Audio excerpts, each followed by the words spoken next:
an imperceptible scent, an invisible enemy.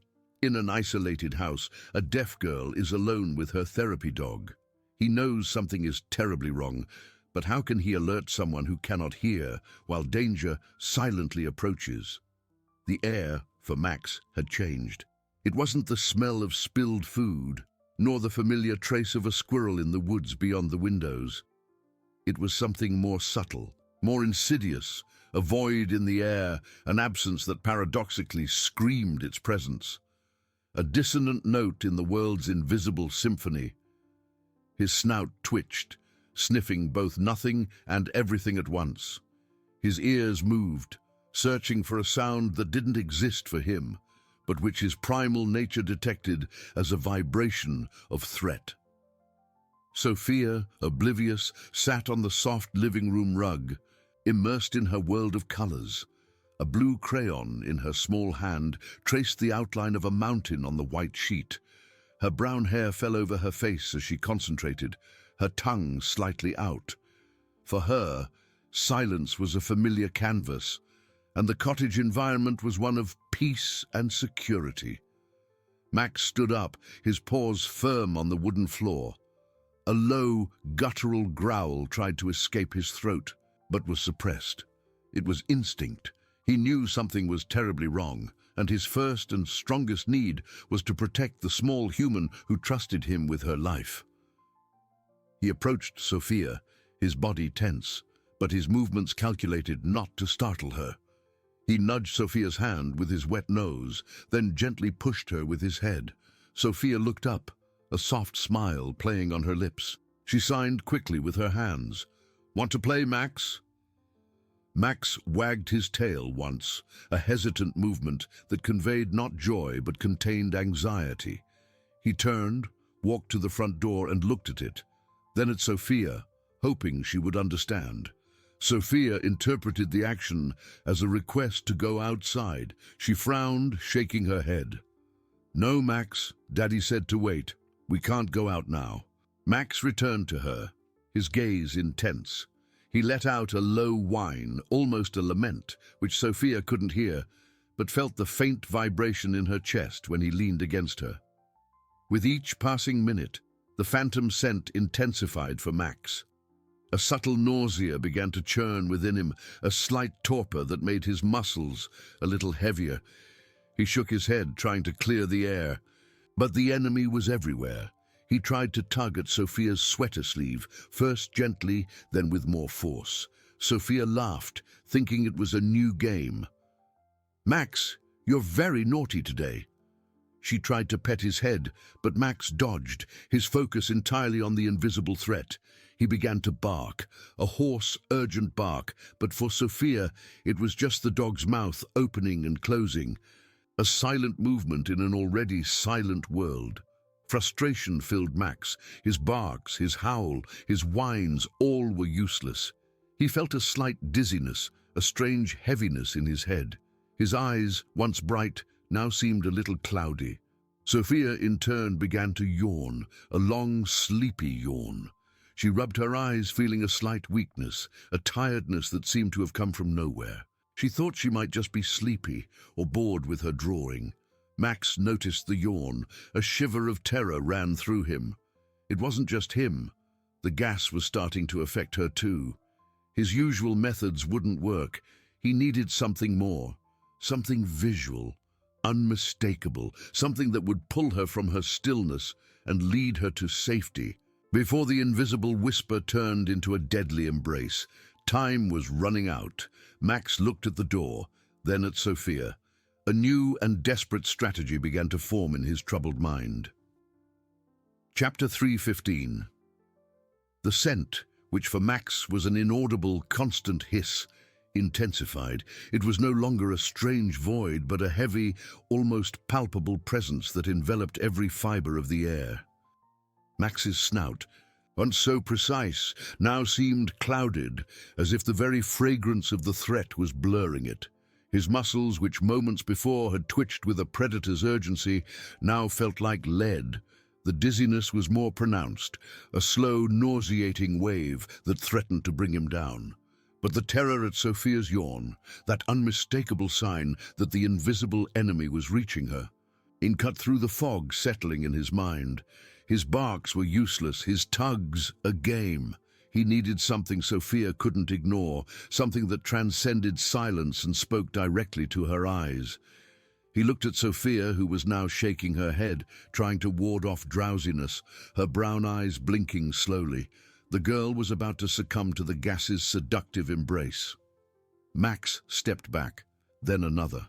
His eyes fixed on the front door. It was the only way out. He knew it with a primal certainty. He needed to make Sophia see the urgency. With a monumental effort, fighting against the weight in his paws and the fog in his mind, Max ran to the door. Instead of simply looking at it, he scratched the wood with his front paws, a sharp scraping sound that Sophia, even without hearing, would feel the vibration through the floor. She raised her head, her brow furrowed in confusion. Max returned to her, his entire body trembling. He no longer barked. He let out a low, continuous growl, which for Sophia was a vibrating movement in his throat, the fur on his chest trembling under the living room light. He grabbed the hem of her pants with his teeth, not biting, but pulling with a desperate force, unlike any game. Sophia let out a small cry of surprise, not of pain, but of bewilderment. "Max, what is it?" She tried to free herself, but Max's grip was firm. Her eyes, once full of playfulness, now reflected growing confusion, mixed with a hint of annoyance. He didn't let go. He pulled again, this time with more force, making her slide a little on the rug. With each tug, Max's dizziness increased.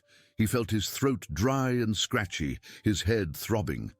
But Sophia's gaze, which was beginning to show a glimmer of apprehension, gave him renewed strength. He needed to be even clearer.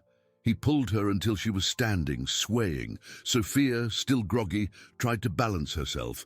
Max then did something he had never done before. He threw himself against her legs, pushing her gently, but with an insistence that left no room for misunderstanding.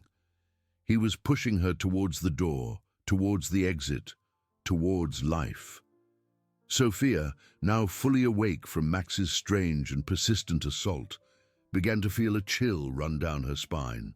It wasn't just sleep, there was something more. The way Max looked at her, the urgency in his movements, the constant vibration emanating from him, everything screamed danger. She couldn't hear the hum of the gas, but the oppressive silence of the house seemed to have gained a new density, an aura of threat she was beginning to feel. Max pushed her once more, a hoarse whine escaping his throat, his entire body a manifestation of despair.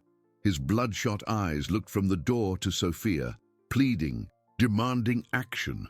Sophia felt the urgency in his touch, in the way he moved, and a cold fear began to settle in her small heart. The game was over. Max wasn't playing. He was scared, and she, for the first time, began to share that fear, even without knowing why. She looked at the door, then at Max's watery eyes, and a new determination, born of panic, began to emerge. She needed to get out, and Max seemed to be the only key to it. Sophia's determination didn't come with a scream, but with a sudden, cold clarity. Max wasn't playing. The gentle warmth of the cottage, once so welcoming, now felt suffocating. Her small brown eyes, which moments before had focused on a mountain drawing, now fixed on Max's, searching for answers he couldn't give in words. Silence, her constant companion, seemed to have transformed into something denser, an invisible weight pressing on her ears, even though she couldn't hear. "What is it, Max?" She signed, her silent voice trembling slightly. Her fingers, once nimble with the crayon, now trembled. Max's panic was contagious. She felt the vibration of his body against her legs, the urgency in every push he gave. Max responded with a low whine, his head pushing her towards the door again. His steps were slower now, his paws a little more dragging. The nausea in his stomach was a constant wave, and the fog in his mind thickened, making every movement a battle against his own body.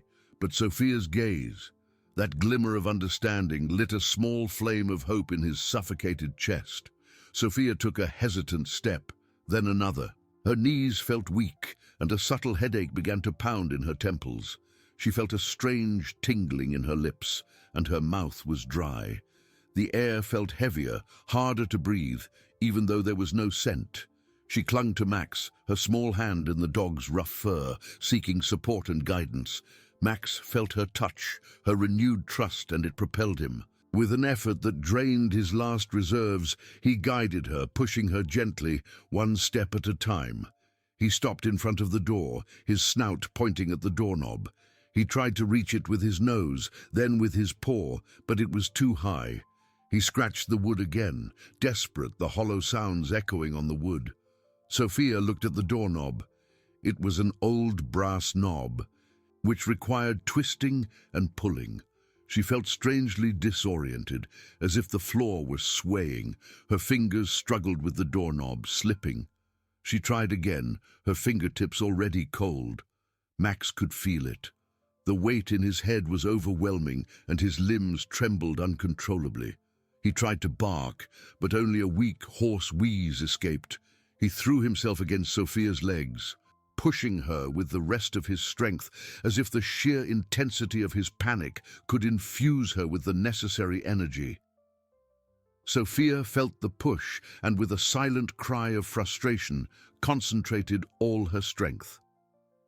She grabbed the doorknob with both hands, twisting and pulling with a final desperate tug. With a soft creak, the door gave way, opening slightly. A gust of fresh, albeit wintry, air rushed into the room, mixing with the heavy, invisible scent that hung in the house. For Max, it was like a small dose of oxygen, a momentary relief that gave him a second wind. For Sophia, it was just air, but somehow it felt cleaner, lighter. Max pushed her through the gap, urging her to get out. He knew the danger hadn't passed. That fresh air was a reminder of the poison inside the house. Sophia stumbled out, her body feeling like cotton. She tripped on the doorstep, but Max, with a final effort, held her up with his head and shoulder, preventing her from falling. They were outside.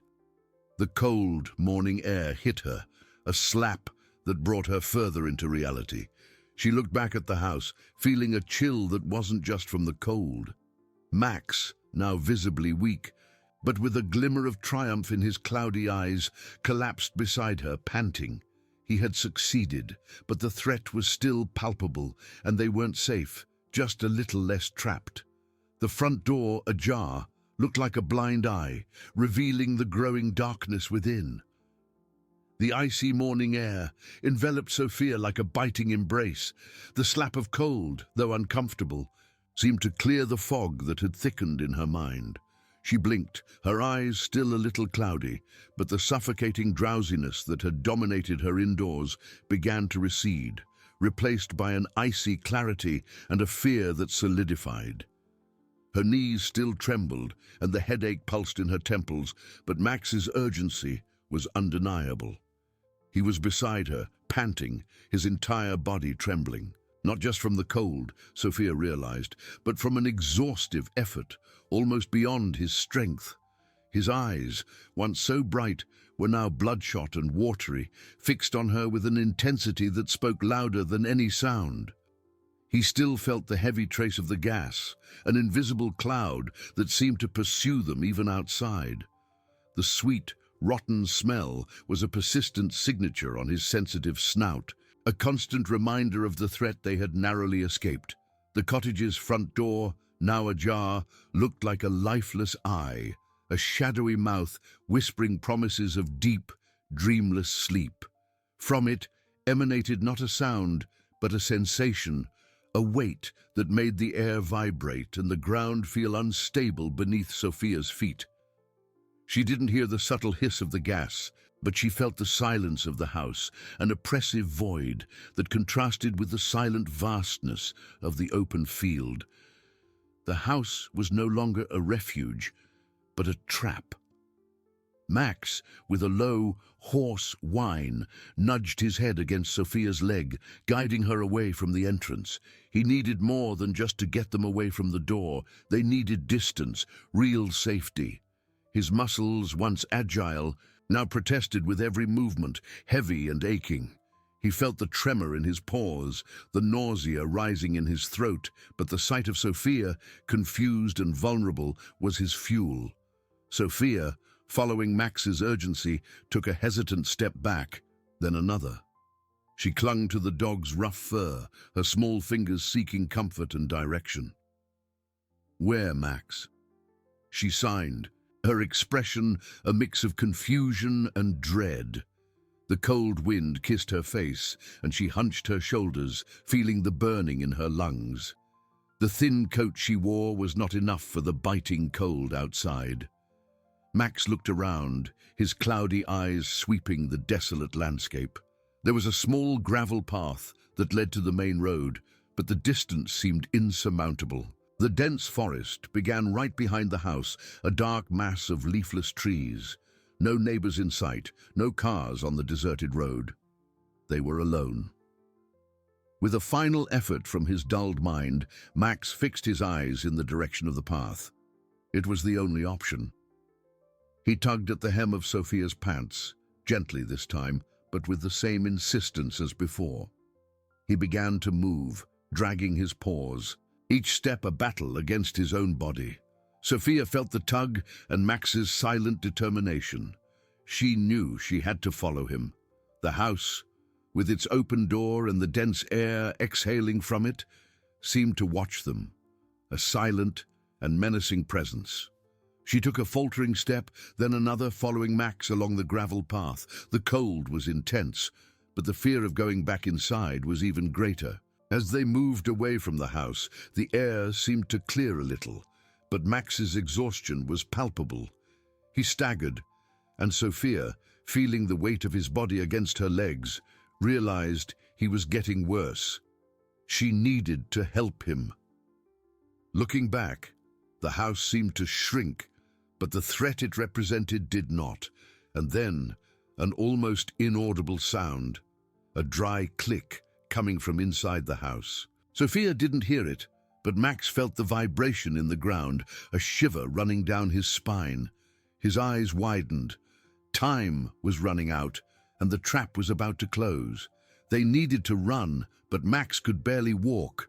The faint click coming from inside the house reverberated through Max's pores, a chilling tremor that stole the last vestiges of strength from his legs. His eyes, already bloodshot and desperate, widened further, fixed on the front door, as if he could see the invisible catastrophe forming within. The air, even outside, seemed to thicken with a silent warning. His body, already a battlefield of pain and nausea, cried out for rest, but the instinct to protect Sophia propelled him, an electric current of pure, undisguised terror. He knew what that click meant. Sophia, feeling the sudden and violent shiver that shook Max's body, looked at him with renewed alarm. She hadn't heard the sound, but his reaction was deafening. His pupils were dilated, reflecting a primal fear she had never seen in her gentle companion. His body stiffened, rigid with an urgency that defied his collapsing strength. She saw his gaze fix on the house, then frantically on her, a silent plea echoing in her mind. Whatever Max was so desperately fearing, it was there, inside, and it was getting worse. "Max!" She signed, her small hands trembling. The cold air burned her fingers, but a deeper chill, born of fear, permeated her bones. He whimpered, a soft, broken sound that was more air than voice, and tried to push her again, but his legs gave way. He stumbled, balancing with difficulty, his head hanging low. The effort was too much. A wave of understanding, sharp and terrifying, flooded Sophia. Max was dying of exhaustion, and she needed to be strong for him. Her eyes, previously focused on Max, now turned to the house. The door, still open, seemed to suck the warmth from the outside world, a portal to danger. The air coming from there was heavy, and somehow she felt a growing pressure, as if the walls were closing in. She knelt, her small knees hitting the icy gravel, and wrapped her arms around Max's neck. "Come on, Max. Come on." She tried to pull him, but he was too heavy. His legs were like lead. He lifted his head, licking Sophia's face with a dry, rough tongue, a last gesture of affection and despair. His eyes seemed to beg her to understand, to run. But Sophia wouldn't leave him, not after everything he had done. She stood up, with determined knots in her stomach. She couldn't carry him, but she could guide him. Holding tightly to his service leash, she began to pull him gently, one step at a time, towards the path. "Away from the house, Max," she signed, though she knew he could barely see her now. "Come on, away." Max, feeling the renewed determination of his small protector, gathered a final spark of strength. He dragged his paws, each movement a torture. His lungs burned, his head throbbed with excruciating pain. But Sophia was there, pulling him, and he wouldn't disappoint her.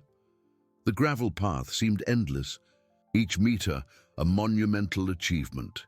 The icy wind whipped their faces, but Sophia didn't feel the cold, only the urgency. They moved away from the house, which now seemed smaller but more sinister against the grey sky. With each step, the weight in the air seemed to lessen a little, but the tension was palpable. Sophia's mind, previously confused, was now sharpened by adrenaline and fear. She knew they were running against something invisible, something terrible.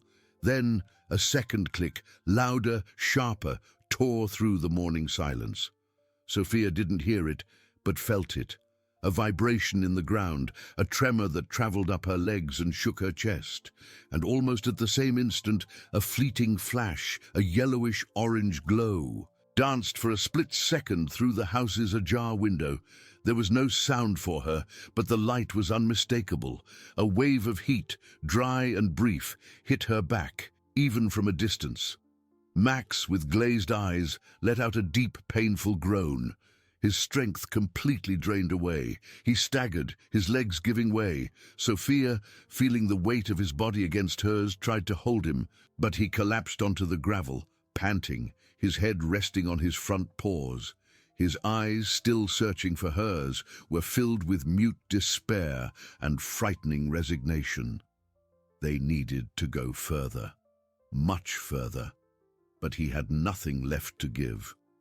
Sophia looked at the house, where the flash of light had just disappeared. A new fear, a visceral and icy dread, gripped her heart. She didn't understand what it was, but she knew it was something that shouldn't be there. And Max, lying at her feet, was paralyzed with terror. She needed to save him now. She needed to save them, alone. The yellowish-orange glow that danced in the house's ajar window seared itself onto Sophia's retina like a hot brand. There was no sound for her but the light, fleeting and terrible, and the dry wave of heat that hit her were more than enough. It was as if the very air screamed. The new fear, icy and paralyzing, no longer came from the unknown, but from something tangible, visible, that was now manifesting itself. The house wasn't just sick, it was alive in a dangerous way and seemed about to explode. Max collapsed beside her, his body heavy and inert. His eyes, still searching for hers with silent agony, were filled with mute despair and frightening resignation. He had nothing left to give. His chest rose and fell in shallow, painful movements, a hoarse, choked whimper escaping his throat. He had reached his limit, and now, Sophia understood with brutal clarity, it was she who needed to be the guide, the strength. Alone. Sophia's small hands clenched into fists, adrenaline running cold in her veins. She couldn't leave him, not after everything. She looked at the gravel path ahead, which stretched endlessly towards a promise of safety that seemed unreachable. Then, at the house where the heat pulsed like a malignant heart. "Max," she signed, her voice a hoarse whisper carried away by the wind. She knelt again, feeling the cold gravel, penetrate her thin pants. With trembling but determined fingers, she unhooked Max's service leash from his neck, not to free him, but to use it. She passed it under his chest, just behind his front paws, creating a kind of makeshift harness. With all her child's strength, Sophia grabbed both ends of the leash, which now served as a harness. "Come on, Max. Come on, Maxie," she pleaded, pulling. Max's body was a dead weight, lead. He dragged himself only a few centimeters, his snout grazing the gravel.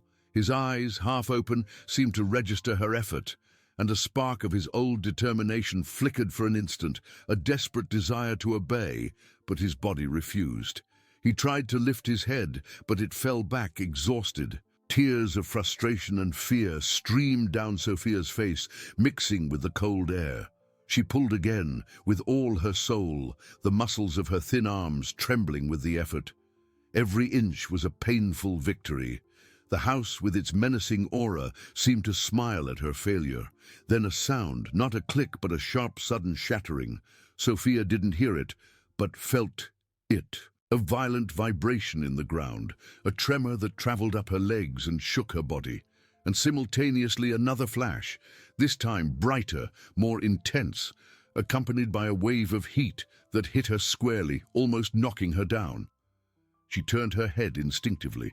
The cottage's front window, previously just ajar, now displayed a dark hole, and inside, a flame danced and grew, tinting the room's darkness an infernal orange. It wasn't a full fire yet, but it was the beginning. The spark had found its fuel. Terror froze her veins. The house was on fire. She needed to get out of there. They needed to get out of there.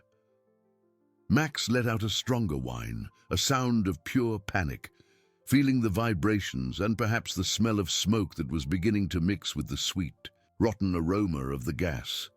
He tried to stand, a desperate and futile movement, his hind legs unable to support him. Sophia didn't think. The sight of the flames, the rising heat, Max's urgency, everything merged into a single, desperate need. She knelt again, but this time, instead of pulling, she maneuvered herself in front of Max. With arms strengthened by despair, she hugged him, wrapping them around his neck, not for comfort, but to guide. "Max," she signed with a trembling hand against his fur. "Run. Now." And then, with a strength she didn't know she possessed, she began to crawl backward, pulling Max with her, using her own body as a counterweight, the leash digging into her small hands. He whimpered, a sound of pain and exhaustion, but Sophia's urgency, the smell of imminent danger, and the memory of his training awakened in him a last, agonizing effort. He began to drag his front paws, a desperate crawling movement, inch by inch, following the pull of his small protector. The fire in the house roared, a dull, deep sound that Sophia felt in the ground, in the vibrations that traveled up her arms and legs. They had no time. Every drag was an eternity, every breath an effort. The gravel path seemed endless, and the main road, their only hope, was still a distant line on the grey horizon. And then the ground trembled again, this time with a violence that threw them sideways. A thunderous, muffled, monstrous sound erupted from the house. Sophia didn't hear it, but felt it with the force of a punch to the stomach. A shockwave, hot and powerful, hit them from behind, throwing dust and small debris into the air. Behind them, the cottage, their refuge and now their trap, exploded. The explosion's shockwave threw Sophia and Max sideways, a brutal impact that sent them tumbling onto the gravel. Sophia felt the blow to her back, the air forcefully expelled from her lungs. A cloud of dust and small debris rose, enveloping them in a suffocating haze that scratched at her throat and eyes. She coughed, a dry, hoarse sound, trying to clear her vision. The world spun. When she managed to steady herself, kneeling again, her head throbbed. Adrenaline pulsed in her veins, a furious drum echoing in her chest. Her eyes, wide with terror, turned to what had been the cottage. Now, It was a distorted silhouette against the grey sky, a monster in flames. Orange and red flames licked what remained of the walls, dancing in a silent fury that Sophia felt more than saw, in the intense heat radiating, in the vibrations that made the ground tremble beneath her knees. Parts of the roof collapsed with crashes she only perceived as violent tremors. The air was heavy with the acrid smell of smoke, and something else, something sweet and sickening that persisted even with the destruction. Max lay beside her, inert. The makeshift harness was still under his chest, but he didn't respond to the tug. He had passed out, or was very close to it. His eyes were closed, his body too relaxed, except for the shallow, irregular breathing that rose and fell in his chest. A trickle of saliva drooled from his half-open mouth. He seemed so small now, so fragile. Panic, once a rushing river, was now a tsunami threatening to drown her. She couldn't leave him there. She couldn't. But how? He was too heavy, and she was just a child. The house, consumed by flames, seemed a portal to hell. And the gravel path ahead, once a promise, was now a path to nowhere, covered in hot debris and smoke that was already starting to sting her eyes. Sophia leaned over Max, her small hands on his face. She shook him gently, desperately. "Max! Maxie!" She signed, her voice an inaudible whisper in the chaos. No response. The heat from the house was unbearable, the air unbreathable. She had to go, and take him with her. With a determination bordering on madness, Sophia grabbed the ends of the leash again. She wasn't going to pull him. She would do something more desperate. She turned, facing away from Max, and passed the ends of the leash over her shoulders, like backpack straps. The leash fabric dug into her thin shoulders, but she didn't feel the pain. Max's body, limp and heavy, rested on her back, his head hanging low. Sophia began to crawl forward, hunched over, her arms and legs working in unison, pulling Max with her. Every movement was torture. The sharp gravel scraped her knees and hands. The smoke, dense and thick, now reached her, mixing with the sweet smell of gas that seemed to permeate the very earth. Her eyes burned, her throat dried. The sight of the burning house, a silent, ravenous inferno, propelled her. Every inch was a battle won. She knew she couldn't stop. Max was on her back, and he needed her. Her parents, they would come. But she needed to be far, far away from that nightmare before they arrived. She crawled, her muscles screaming in pain, stopping every few meters to catch her breath, Max's weight crushing her.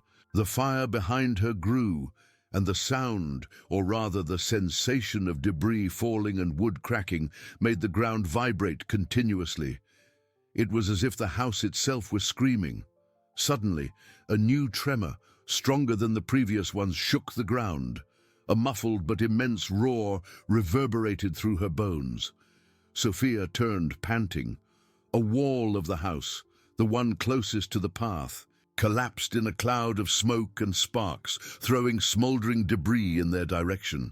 A burning piece of wood fell dangerously close, just a few meters away, igniting the dry grass around them. The fire was spreading. It was no longer just the house. Sophia felt an icy terror. She had to go faster. She had to get them out of there. The main road, previously a distant line, now seemed an unreachable dream, but it was the only direction. She closed her eyes for an instant, taking a deep breath, and then, with a renewed strength that seemed to come from somewhere deep and unexplored within her, she began to crawl again, dragging Max with her away from the spreading inferno. The path ahead was uncertain, but the path behind was death. The leash tightened on Sophia's shoulders, each pull of her small body making Max's weight sink even deeper. The gravel, previously just cold and uncomfortable, was now sandpaper beneath her knees and hands, scraping her skin, tearing off small pieces. She didn't feel the pain, only the urgency, the visceral need to move. To drag Max away from the inferno that crackled and roared, a roar she only felt as incessant tremors, at her back. The air was thick. The smoke, previously just a distant cloud, now enveloped her, stinging her already red eyes and making her throat burn. The sweet, sickening smell of the gas still persisted, mixing with the soot and the acrid scent of burning wood. Every breath was an effort, a painful reminder that the air she inhaled was poisoned. Sophia crawled inch by inch. Her muscles screamed. Her arms and legs, thin and childlike, trembled with exhaustion. But she didn't stop. The image of the burning house, a macabre spectacle of orange and red, was seared into her mind, propelling her forward. Max remained inert on her back, a dead weight that paradoxically was her only reason to continue.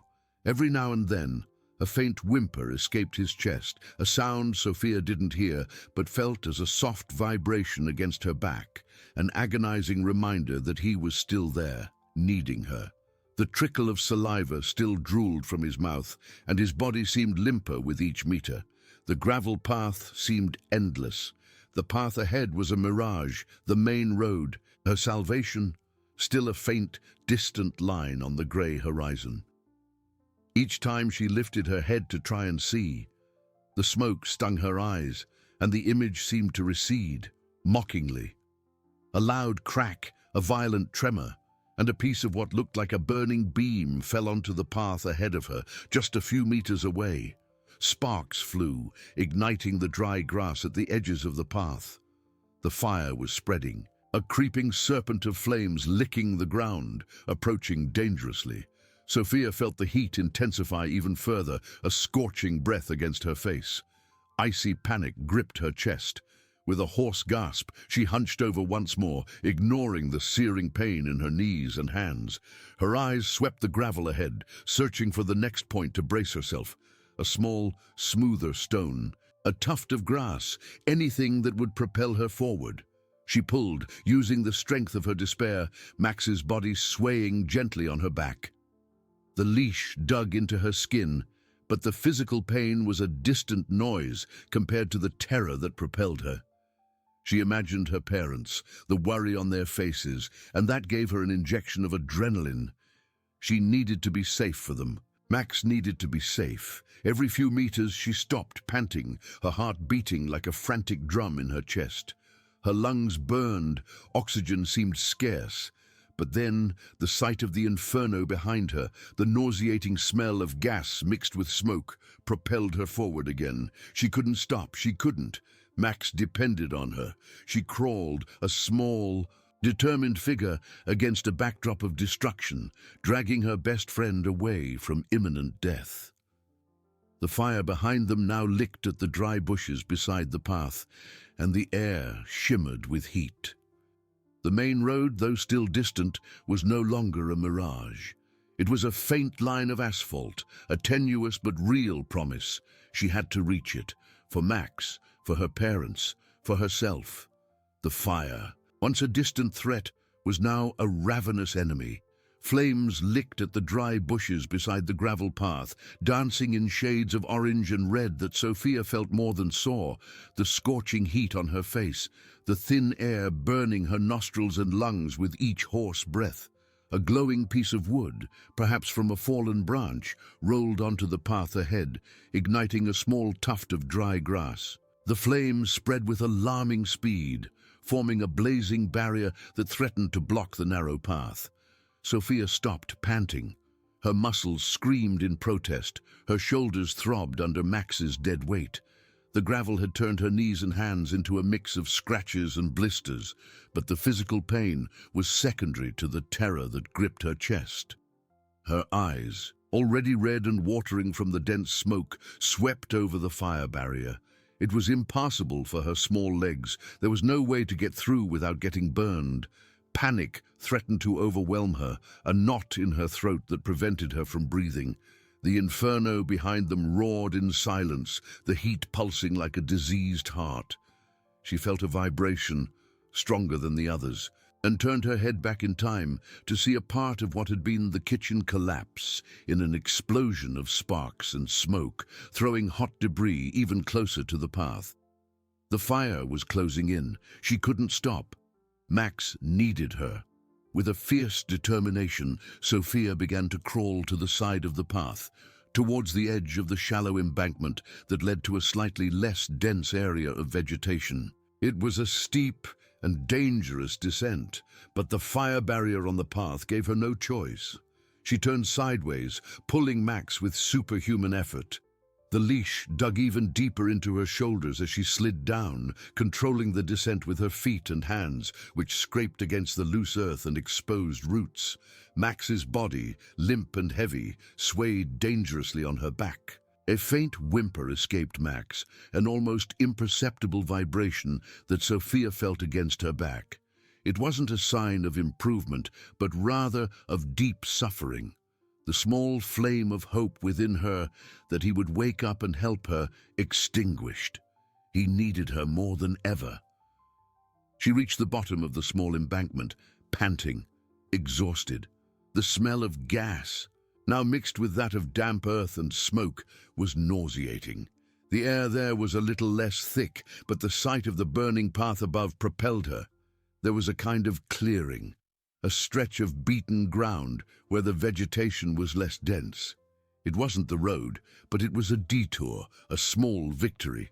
With the last remnants of her strength, Sophia began to crawl again, not along the path, but parallel to it, along the base of the embankment. Every movement was agony. Her lungs burned, her throat was raw. Every few meters she stopped, her head spinning with dizziness, the world around her seeming to tremble, but the image of her parents, their worried faces and the need to protect Max propelled her. She couldn't fail.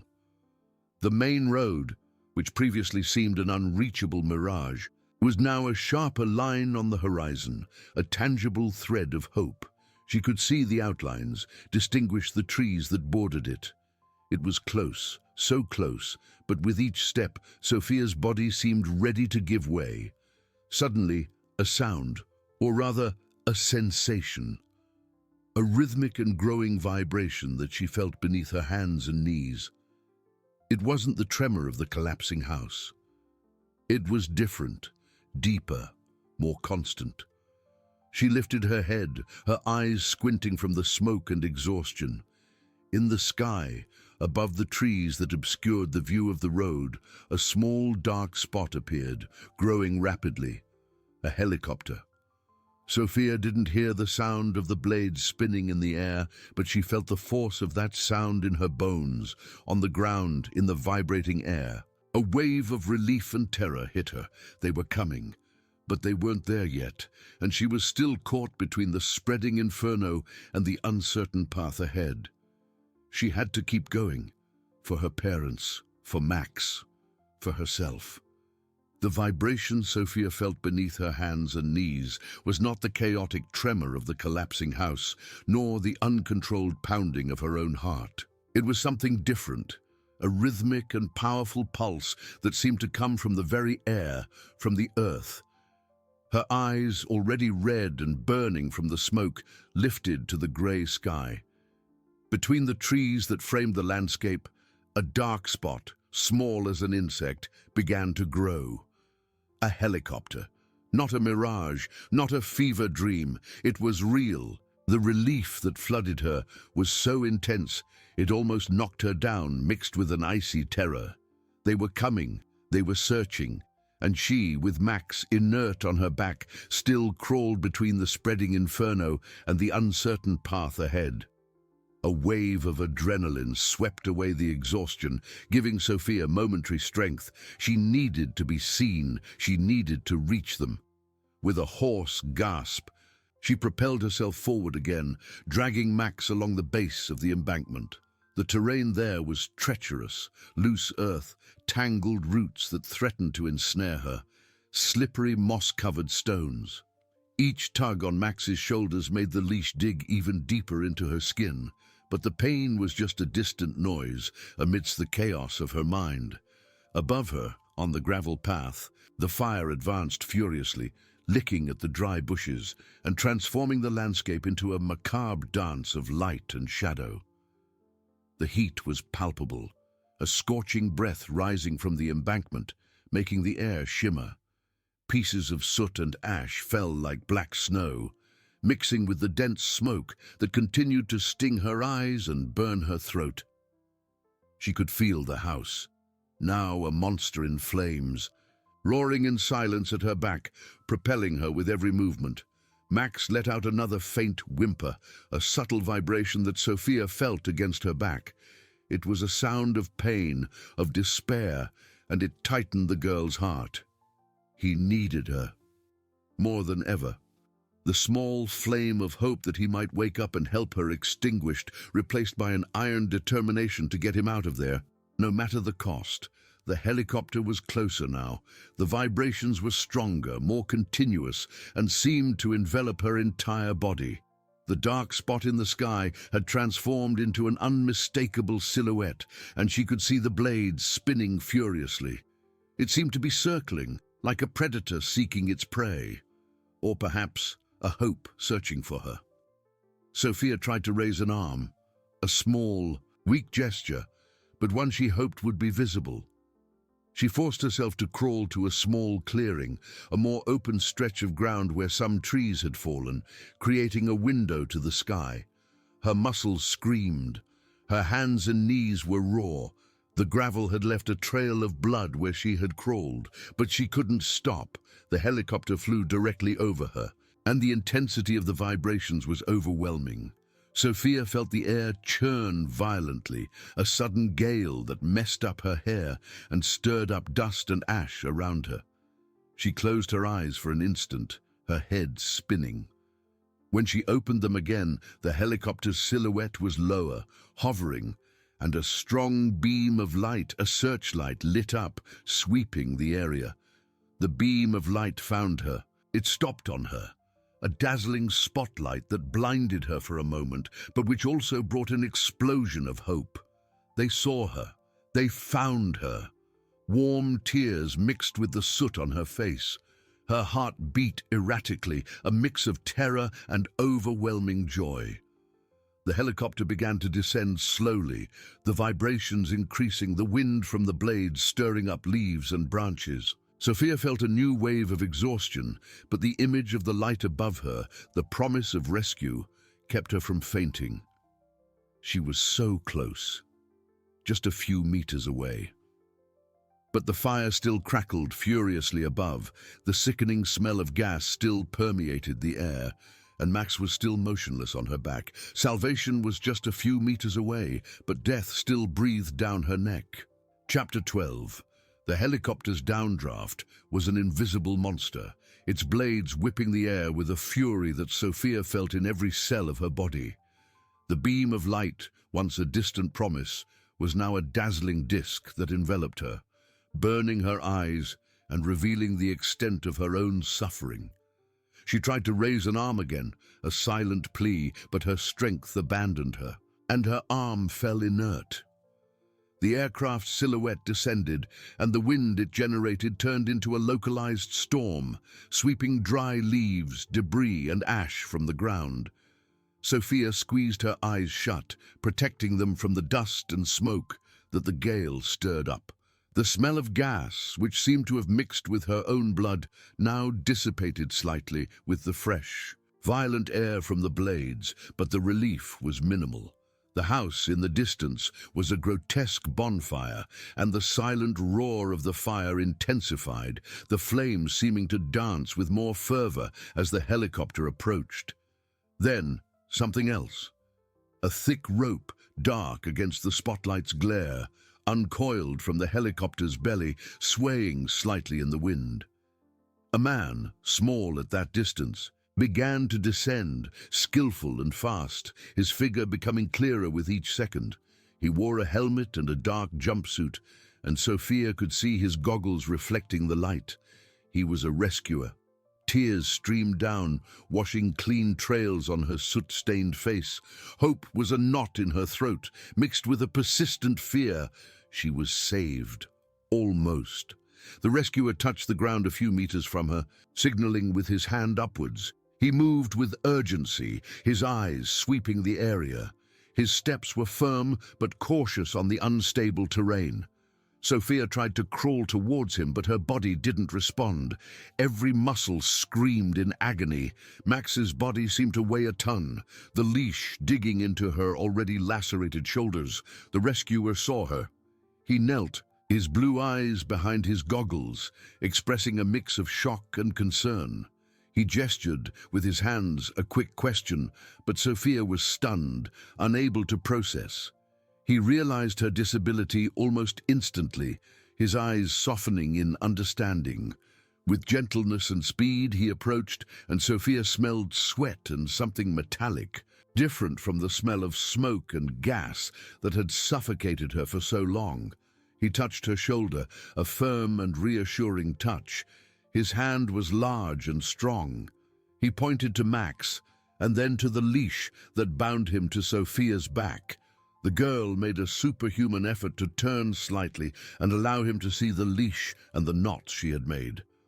With a quick and precise movement, the rescuer cut the ties, freeing Max from her back. The relief of having the weight removed was almost as overwhelming as the panic of seeing Max, his inert body, in the arms of a stranger. The man carefully picked up Max, his gaze quickly assessing the dog. He signaled to Sophia, indicating that she needed to move. He pointed to the rope hanging from the helicopter. Sophia, now free of the weight, felt strangely light but still bound to the ground by exhaustion. She tried to stand, but her legs gave way. The rescuer picked her up in his strong arms, lifting her as if she were a feather. Then he held her firmly against his chest, one hand on the back of her head protecting it.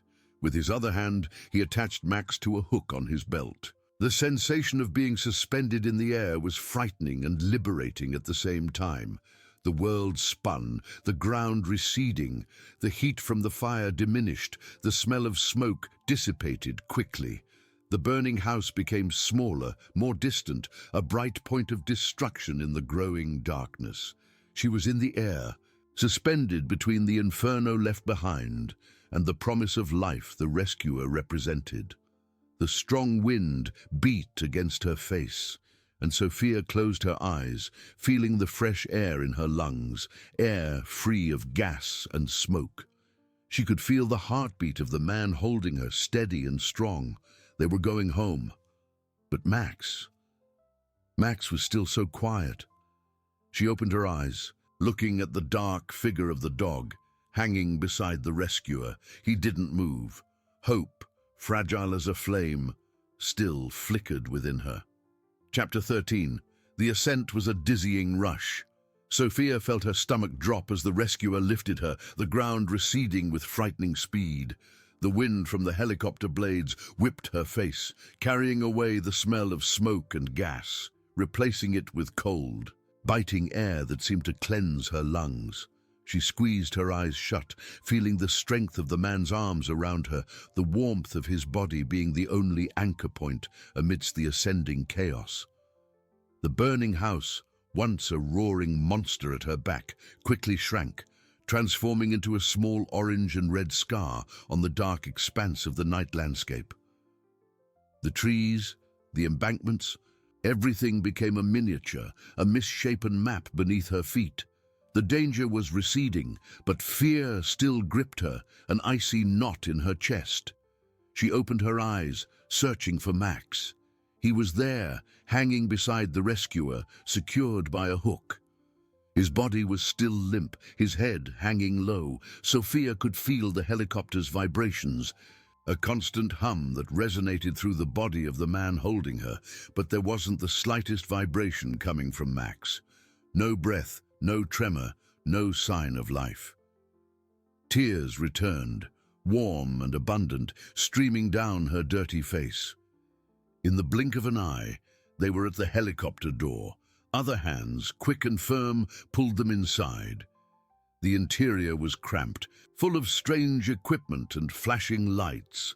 Sophia was gently placed in a seat, while the rescuer, with the same silent urgency, handed Max to a woman in a medical uniform. The woman had a serious, concentrated expression. She laid Max on a makeshift stretcher, her agile fingers examining him, checking his breathing, his pulse. Sophia tried to stand, but a sudden dizziness knocked her back into the seat. She stretched out her arm, trying to reach Max, but the rescuer gently held her back, shaking his head. He pointed to his own hands, then to her, gesturing for her to stay seated. Her eyes, however, were fixed on Max. The medic was placing an oxygen mask over the dog's snout, her movements precise and quick. Sophia watched as she took a small stethoscope and placed it against Max's chest, her lips moving in silent communication with the rescuer.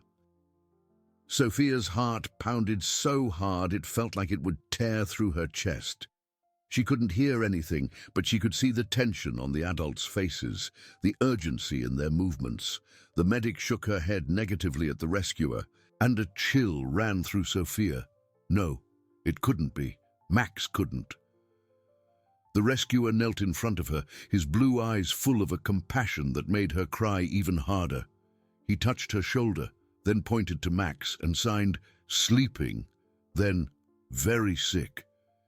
He pointed to himself and the medic, and then to the dog, making a gesture of helping. Sophia understood. They were trying, but the uncertainty was a heavy, crushing burden. She watched the medic inject something into Max and then began to massage his chest with both hands, a constant and desperate rhythm. Every compression was a blow to Sophia's heart. The helicopter was in motion, vibrating and swaying gently. Through the windows, Sophia could see the city lights emerging on the horizon, a sea of stars on the ground. They were going to a hospital. Max was getting help, but he was still so quiet, so motionless. She closed her eyes, feeling the helicopter's cold air on her face, the constant vibrations beneath her body. Exhaustion dominated her, but the image of Max, inert on the stretcher, kept her from giving in to sleep. She had to stay awake. She had to see. She had to know. The medic continued the massage. Her face furrowed in concentration. The rescuer was beside Sophia, watching Max with the same anxiety. Time seemed to stretch and shrink at the same time. Hope was a thin thread, about to break, but Sophia clung to it with all her strength. Max had to be okay. He had to wake up. He was her family. He was her hero. The conflict definitively came to an end. The situation was resolved, and the threat was neutralized, allowing order to be re-established. The characters involved had their destinies defined, and the story concluded. Understood. Ignoring any violent details, the story's conclusion brought a resolution to the main conflict. The characters involved found a path to safety, and the situation was pacified. There was a closure to the events, and tranquility was re-established.